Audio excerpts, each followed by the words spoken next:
Hello my dear students and welcome back to Zenith Academy Online. My name is Shagufta Jaipuri and today we are on part 2 of the chapter Metallurgy for ICSE class 10 Chemistry. So students, in this video module we will be studying the detailed steps of metallurgy, the general steps of metallurgy, and this is the most important part of this chapter. Now before diving deep into the metallurgy and the steps for metallurgy, first we should be familiar with certain terms that we will be using continuously. So first term is metallurgy itself.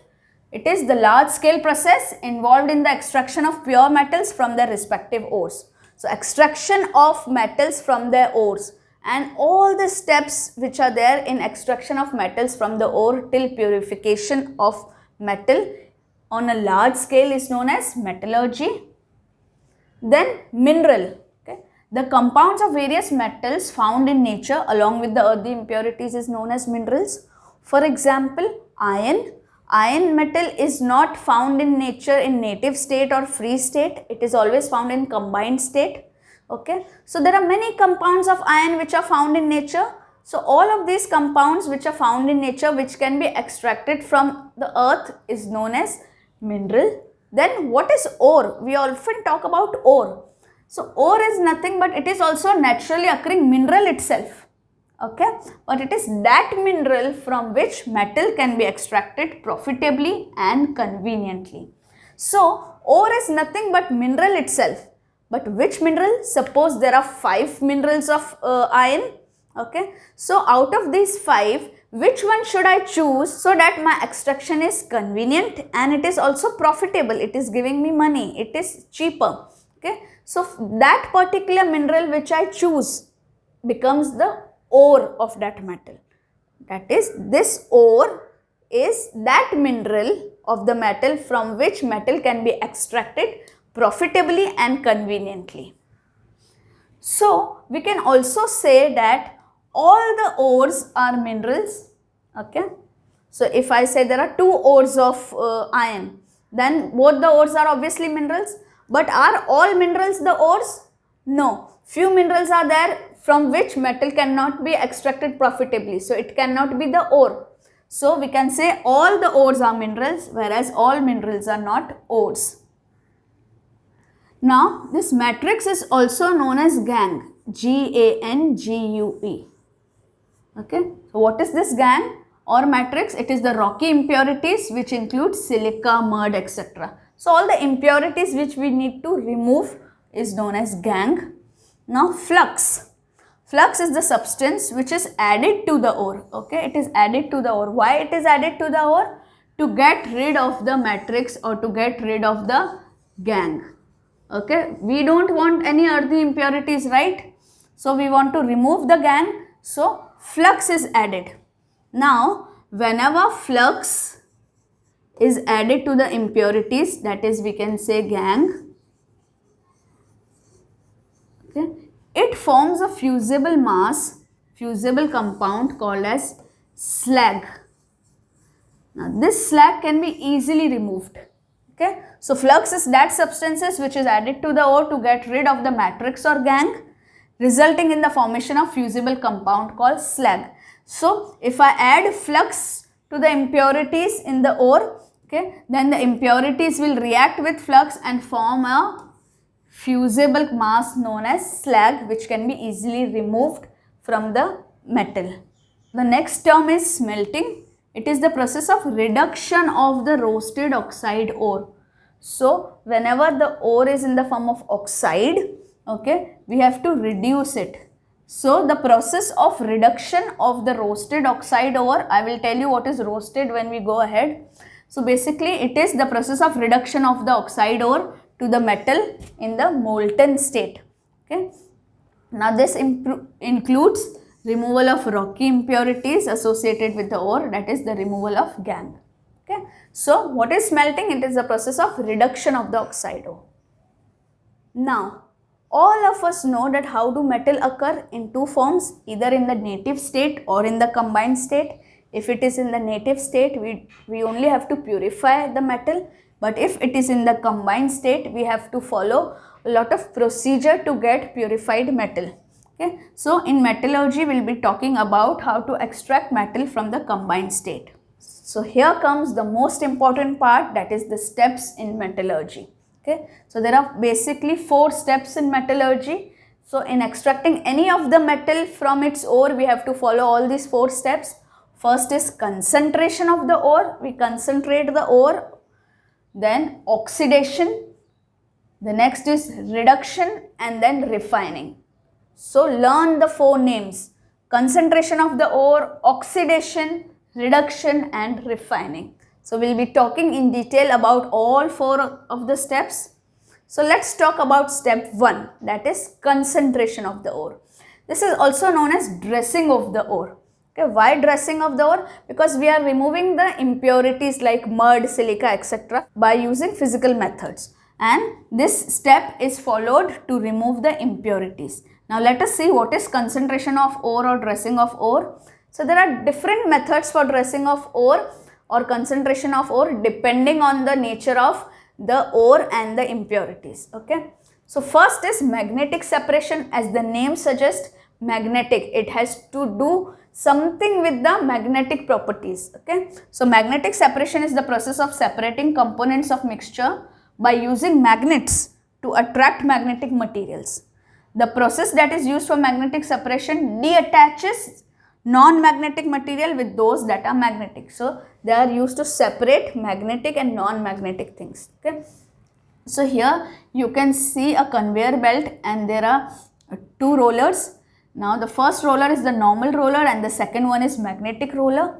Now from here the finely grounded ore, that is the powdered or the pulverized ore, is introduced here on the conveyor belt. It moves. Now the impurity or the gangue and the ore both have different conditions. Okay, now the ore can be magnetic and the gangue can be non-magnetic, or vice versa. The ore can be non-magnetic and this can be magnetic. So since both of them have different nature, okay, we are able to separate it. So if it, now when the mixture is here, the magnetic particles will stick to the roller and will fall here, whereas the non-magnetic, by the force, centrifugal force, will be falling here. So magnetic particles get attached and then fall here due to gravity, and non-magnetic particles are thrown away tangentially by centrifugal force. So you are able to separate magnetic and non-magnetic particles. So in examination, most of the times principle of separation is asked. So what is the principle of separation of this method? It is the separation of ore and the gangue such that either the ore is magnetic and gangue is non-magnetic, or vice versa. I'll repeat the principle. It is the separation of ore and gangue such that the ore is magnetic and gangue is non-magnetic, or you can say the ore is non-magnetic and the gangue is magnetic. Remember, what is ore? Ore is that mineral which contains the metal, and gangue is the impurities.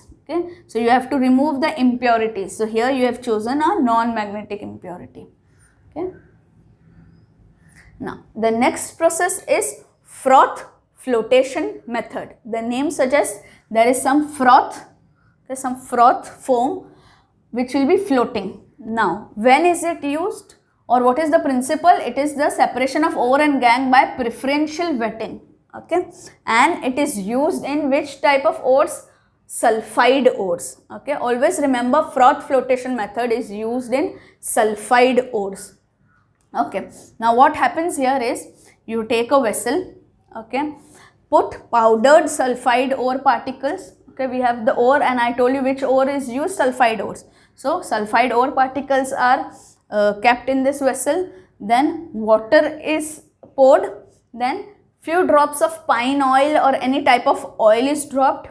Okay, then compressed air is passed in this solution. Okay, here you can see there are holes for passing of compressed air, and this solution is agitated by rotating this compressed air. Okay, so this gets agitated and foam is formed. Okay, now here I am telling you preferential wetting. So what is preferential wetting? The ore particles will prefer getting wetted by oil, means they will stick to oil particles, and the gangue particles, the gangue will stick to water particles, right? So ore is sticking to oil, gangue is sticking to water. Now when this mixture is agitated, foam is formed and oil is the one which is helping in formation of foam. So oil will rise with the foam. So with oil, what is sticking? The ore. So here the ore particles will come up, it will float with the pine oil and the foam which is formed with the help of pine oil, and the gangue will settle down because it is wetted by water. So here you can see one more diagram. This is rotated with the help of a motor. This is agitated. The mixture is agitated by passing compressed air and rotated. Okay. The feed contains of the concentrated ore, pine oil and water. Okay, or any oil. Now the pine oil will rise with the foam and it is removed here. Okay, and it is allowed to settle down. The foam will settle down and you will get ore, concentrated ore. Okay, so what is the principle? Always principle is asked. Learn the principle by heart. The separation of ore and gangue such that ore is preferentially wetted by oil and hence floats on top as foam, and gangue is preferentially wetted by water and settles down. So please learn the principles for all the separation techniques. Okay. Here you can see one more easy diagram of froth flotation process.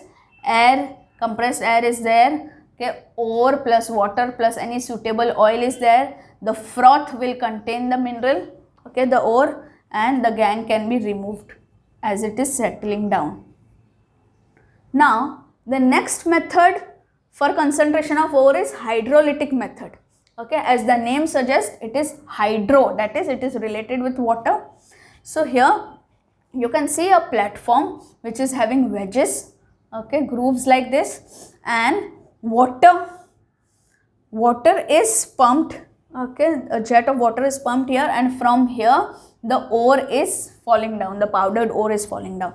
Now when this jet of water flows down, okay, heavy ore settles here in the grooves and the lighter gangue particle is removed with water.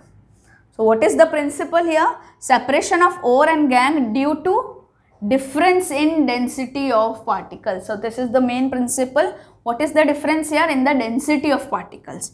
So denser ore particles settle in grooves on vibrating slope table, while the lighter gangue particles are washed down by water. So I'll repeat, this is a vibrating platform with wedges or grooves. When ore is falling down, heavy ore particle will settle here in the grooves, okay, because its density is higher, and when water flows, the lighter gangue particles are removed. So here is one more diagram. This is jet of water falling. Here can you see in the grooves ore is sitting and the gangue is removed. Now the first step, that is the dressing of ore or the concentration of ore, is finished. The second step is concentrated ore to oxide. So we have got the concentrated ore now, we have removed the earthy impurities. Now the second step is converting that concentrated ore to oxide. Now why we want to convert it into oxide form? See, concentrated ores are converted to their oxides since oxides are easy to reduce. Okay, since it is very easy to remove the oxygen and get pure metal. So if your ore is in the form of carbonates or sulfide or nitrate or any other form, you have to convert it in the form of oxide because it is easy to remove the oxygen. So the next step is concentrated ore to oxide. Now, what do you think is happening here? The corns are getting roasted. So we can employ roasting. Okay, but not the roasting of corns. What is roasting here in metallurgy? Roasting involves heating of ore lower than its melting point. So you heat the ore but not at its melting point, slightly lower than the melting point in the presence of air or oxygen. So you have to supply excess of air and oxygen and you have to heat it. Okay, so here you can see the picture of roasting happening. So children, one important thing that you should note is roasting is a process of heating of sulfide ores. So there are many ores, and if we are talking about sulfide ore, the oxidation of sulfide ore, then we will employ which method? Roasting. So roasting is a process of heating of sulfide ore to high temperature in presence of excess air. Now, often before roasting, the ore has already been partially purified by froth flotation.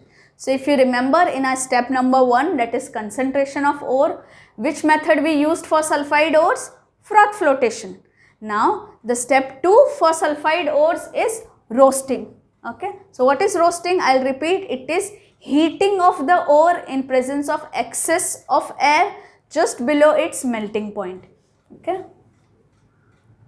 Now, so here you will see that I have taken copper sulfide, zinc sulfide, iron sulfide as examples. So, all metal sulfides, and I have heated all of them in excess of oxygen to get or to convert sulfide into oxide. You can see here copper sulfide got converted into copper oxide, zinc sulfide formed zinc oxide, and iron sulfide formed iron oxide. And SO2 gas is also formed, which is removed. Okay. So roasting is converting the copper sulfide or metal sulfide into oxide, and by heating, okay, in excess of oxygen. Okay. Now another method is calcination. What is calcination now? This also involves heating of ore. Okay. But now in absence of air or oxygen, or we can say limited supply, and at a just temperature below its melting point, or we can say a temperature which is not sufficient to melt the ore. Okay. So now calcination involves the thermal decomposition of carbonate ores. Okay. So roasting was for sulfide ores, calcination is for carbonate ore. Now here the word thermal decomposition is there. Okay. So when you take a carbonate like this, calcium carbonate, and you heat it, so thermally you are decomposing it, means you are breaking it. So it forms calcium oxide and CO2. Okay. Please note that here we have not taken oxygen. So this is in absence of air or oxygen. So heating the carbonate ore in absence of oxygen to form oxide is known as calcination, and it happens in carbonate ores. So you can see calcium carbonate, zinc carbonate, and iron carbonate. So it is forming calcium oxide, zinc oxide, iron oxide, and carbon dioxide gas is produced, which is removed. So let us differentiate between this roasting and calcination. Roasting was in presence of excess of oxygen, and here it is in limited supply or absence. This is for sulfide ores, this is for carbonate ores. In this we form sulfur dioxide along with the metal oxide, and here carbon dioxide is formed along with the metal oxide. So differentiation between roasting and calcination is very important. Okay. Also, if this comes for more marks, then you should also give the reactions. Now step 1, concentration is done. Step 2, converting it into oxide is done. Now we have to remove this oxygen. So step 3 is reduction of metallic oxide to form metal. Now this is the most important step. Okay, and this reduction is based on activity series of metals. I hope all of you know what is activity series of metal. Here you can see this is the series. So activity series is a series in which metals are arranged in decreasing order of reactivity. So the elements on the top are most reactive. Okay, they are most reactive, and these are least reactive. Okay. So we know that metals which are most reactive are most electropositive. They can give the 1, 2 or 3 electrons very easily, and they have strong affinity for oxygen. Since oxygen is very electronegative and these metals are most electropositive, so the bonding between the metal and oxygen will be very strong. So if I talk about these metals which are high in the activity series, namely potassium, sodium, calcium, magnesium and aluminum, they all are high, most electropositive, they have a strong affinity for oxygen, and since the bond is so strong, their oxides cannot be reduced by using reducing agent. It is difficult to remove that oxygen. Whereas if I talk about these elements which are in middle like zinc, iron, tin, lead and copper, okay, they are less electropositive, they have less affinity for oxygen, okay. So the bond between oxygen and them is not very strong, so their oxides can be reduced by using reducing agents like carbon, carbon monoxide and hydrogen. So these are the most important reducing agents that we will talk about in this lesson. And the elements which are least reactive, okay, which are there like mercury and silver, they are least electropositive, they have least affinity for oxygen, so the bond with oxygen is so weak that their oxides can be reduced by heat alone. So if you simply heat their oxides, the oxygen will be removed, okay. Now let's talk about all of them in detail.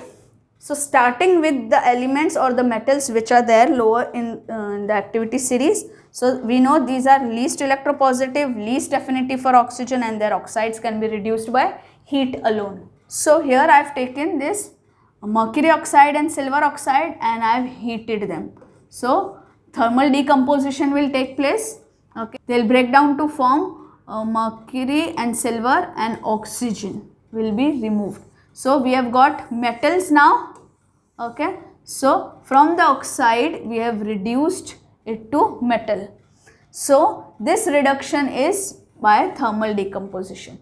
So we have to see where is the element, where is the metal in the reactivity series, and then according to its position we have to decide how we will reduce. So if they are lower in the activity series, okay, then by thermal decomposition we can reduce and find the metal from the metal oxide.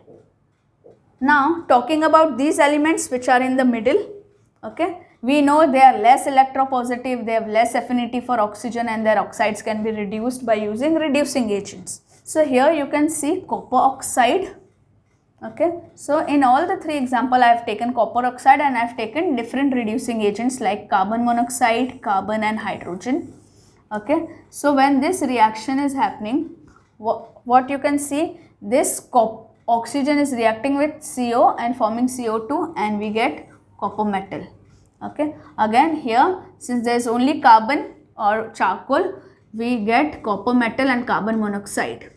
Here hydrogen is used, so hydrogen and oxygen react to form water and we get again copper metal.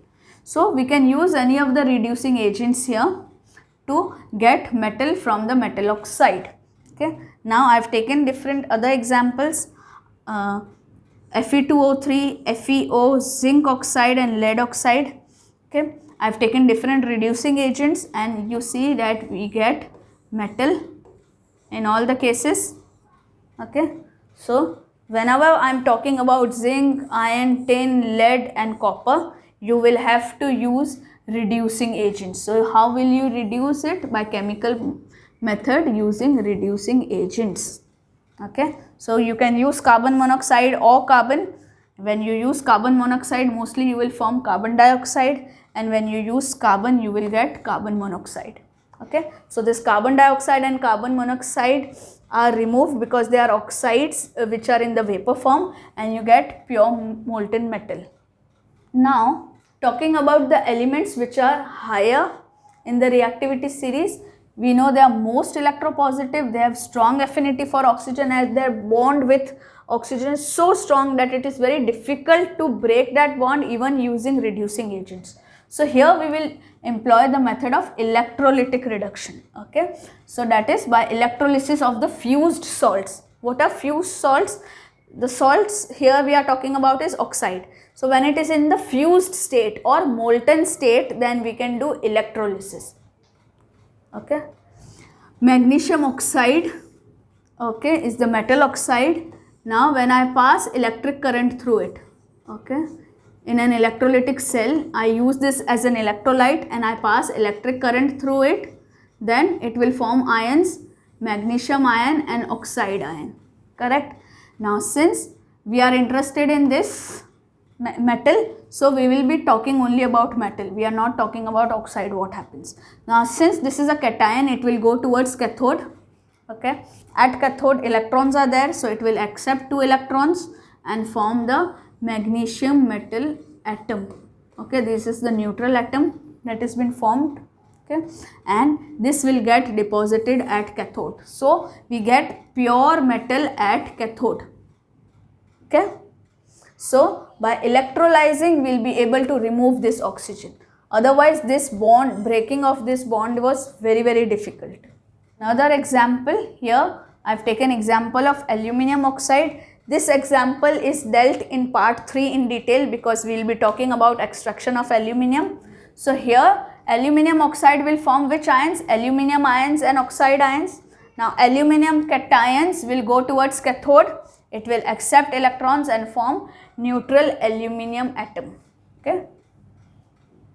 Now that we have got the metal, we need to purify it further. So step 4 is refining of impure metal. We have got impure metal, metal in impure state. Now we have to make it very pure. So there are different methods employed for ICSE class 10. These are the 4 methods which are there in our syllabus: distillation, liquefaction, oxidation and electrolytic method of refining. So let us talk about all of them in detail. First is distillation method. So students, it is very important to know which method is followed for which elements. So you should learn for zinc, cadmium and mercury, we follow distillation method. So certain metals such as zinc, cadmium and mercury, why these? Because they have a very low boiling point. So for metals which have a very low boiling point, we can employ distillation method for purification. So when you heat them, they very readily vaporize, okay, because they have a very low boiling point. So by providing very less temperature also they will start boiling, so they vaporize, and of course they leave behind the impurities. The impure metal is heated beyond its melting point in a furnace and the vapors are condensed and separated out in a container called receiver. So what do? We take the metal, okay, and we heat it beyond its melting point. So when you heat it beyond its melting point, okay, it will melt and vaporize, start vaporizing, okay, and the vapors are then condensed and separated out in a container called receiver. So here you can see this is metal, okay, and it is heated in a furnace.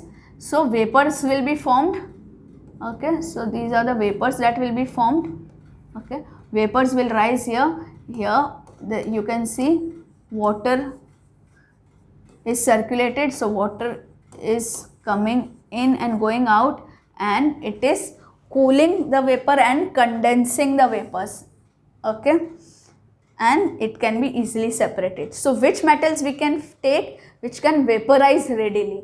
Like zinc, cadmium and mercury, which has a low boiling point. Now second is liquefaction method.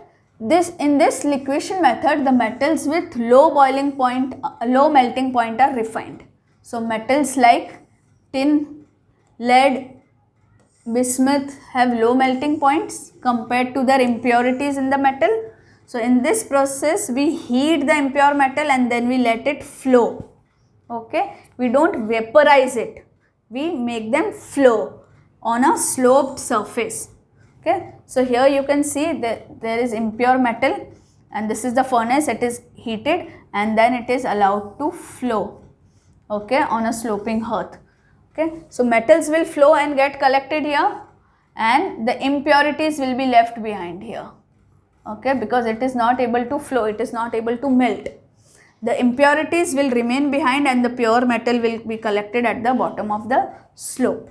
So this is the second method.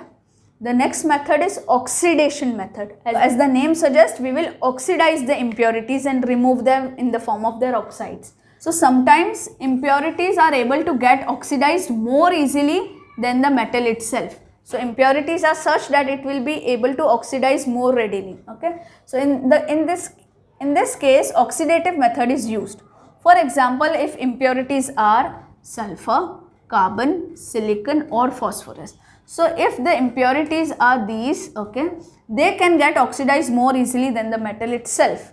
For example, in case of pig iron, okay, if you want to purify pig iron. So in pig iron, which impurities are present? These impurities are present. So when air is passed over hot molten pig iron, these non-metals get oxidized. So carbon gets oxidized to carbon dioxide, sulfur gets oxidized to sulfur dioxide, phosphorus gets oxidized to diphosphorus pentaoxide. Okay, so CO2, SO2, P2O5, they all form their oxides and are released as gas. Now, the last and the most important method which is employed for all the metals is electrolytic refining. Electrolysis is used to refine metals. Now, metals like copper, zinc, tin, lead, silver, gold are refined by electrolysis method. So, what happens here? There is an electrolytic cell, okay. Then impure metal is made as anode, okay. That is, it is connected to positive terminal of battery, and pure metal, a very thin strip of pure metal is connected to cathode, and a huge large bar of impure metal is connected here. So, the metal that we got from step number 3 is connected here, it is made as anode. This impure copper, okay, from anode, this copper, okay, it gives out 2 electrons and forms copper 2 plus ion, okay, and these ions come here, okay. So, from copper 2 plus ions goes in the solution. Now, the solution is also made up of copper, okay, so copper sulfate solution. So, the electrolyte is taken in such a way that it is the salt of that particular metal that we want to purify. So, copper metal form copper ions goes in the solution. The same amount of copper ions which enter the solution again goes to the cathode, okay. Cathode is negatively charged, okay, so cations will go towards there. So, now this copper 2 plus ions will take up 2 electrons and it will form copper metal. So, this is metal in the purest form and it will keep on depositing here. Whereas, when this copper metal was coming out, the impurities will fall down, and here below anode there will be impurities, and these impurities are also termed as anode mud. I have discussed all this in electrolysis chapter in detail, that is why I am not going much into detail. Just understand this: in an electrolytic cell, a block of impure metal is made into anode, okay. So, impure metal is anode. A thin strip of pure metal is made into cathode. So, cathode is a thin strip of pure metal, okay, and electrolyte is a salt of the metal to be refined. So, when the electric current is passed through the cell, ions from the anode enter the electrolyte. So, ions are entering the electrolyte. The same number of metal ions from the electrolyte gets deposited on the cathode. So, same number of ions get deposited on the cathode. The impurities remain in the electrolyte, and some of the impurities may be deposited below the anode, known as anode mud, okay. So, this is another method of refining of metals. So, that was all about the general steps in metallurgy. First was concentration or dressing of ore. Second was oxidation, because it is easy to remove the metal from the oxide. Third was removing this oxygen now, that is reduction. And fourth was purification. So, I hope you have understood all the 4 steps very well. Our next video will be talking about aluminium, that is extraction of aluminium from bauxite ore. Now, students, also the properties and uses of metals and alloys are there in your textbook, but that is very theoretical. I hope you can read it and learn it from your textbook. So, just go through your textbook and read the properties and uses of different metals and also alloys and the composition of alloys. And I have covered the tough part of the chapter in all the 3 modules. So, go through all the 3 modules. So, all the best for your board exams. I'll also be going live very soon on all the topics. So, please write in the comment section which topics you want me to go live on. Thank you and have a nice day.